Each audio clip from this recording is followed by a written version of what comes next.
ابن ابی حاتم رضی الله عنه، ابن ابی حاتم یکی از علمای بزرگ حدیث در سنن خود نقل می کند که ابلیس دعا کرد: یا الله، تو مرا خلق کردی تا سبب گمراهی فرزندان آدم شوم. من تسلط بر آنها نخواهم داشت مگر اینکه تو به من اجازه دهی. پس به من قدرت این را بده که سبب گمراهیشان گردم. الله متعال فرمود: برو، این قدرت را به تو دادم. سپس شیطان گفت: یا الله، قدرت بیشتر میخواهم. دقت کنید، او از الله متعال بیشتر خواست. بنابراین الله متعال فرمود: هرگاه یک فرزند آدم تولد شد، یک شیطان دیگر با وی تولد خواهد شد. یعنی برای هر فردی که در این دنیا وجود دارد، یک شیطان قرین گماشته شده است. چون الله متعال اجازه زاد و ولد را به شیطان داده تا اینکه فرزندانی بیشتری داشته باشد، یعنی با هر فرزند آدم یک شیطان نیز تولد می شود. سپس شیطان گفت: یا الله، بیشتر می خواهم. و الله متعال برایش فرمود: برایت این قدرت را می دهم که مثل خون در رگهای بنی آدم جریان داشته باشی. پس الله متعال این توان را برایش داد که در وجودمان داخل شده و به گونه نامرئی و نامعلوم با افکارمان بازی نماید، طوری که بعضا فکر می کنیم که این افکار خودمان است، ولی افکار شیطانی است که با وسوسه های شرورانه شیطان در ذهنمان خطور می کند. و سپس شیطان گفت: باز هم بیشتر یا الله. و الله متعال در این آیه بیان می کند: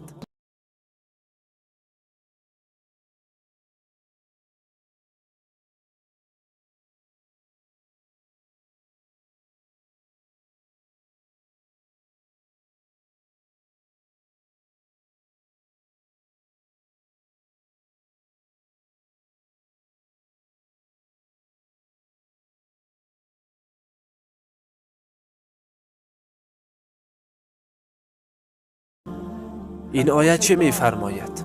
و ای شیطان، نیروها و لشکریان خود را متحد ساز.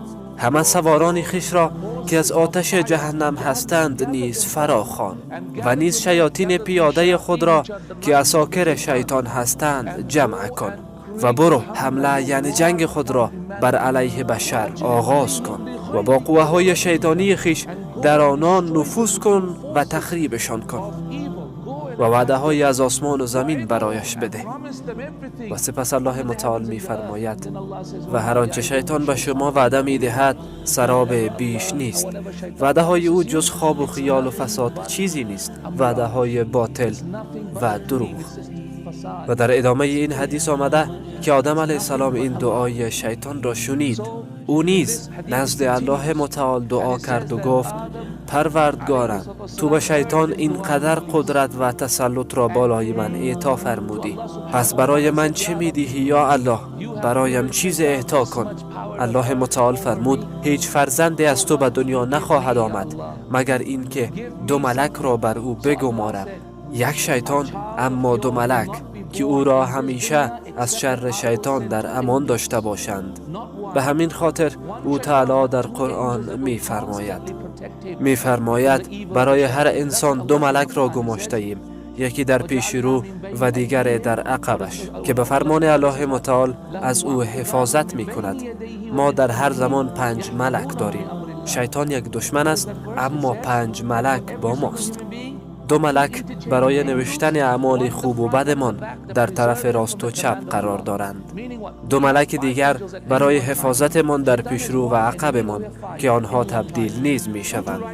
و 5مین ملک همیشه در گوشمان برای انجام کارهای نیک وسوسه می کند. کاری خوب کن، کاری خوب کن، سبحان الله بگو، الحمدلله بگو، لا اله الا الله بگو، و او برای وسوسه اعمال نیکمان گماشته شده.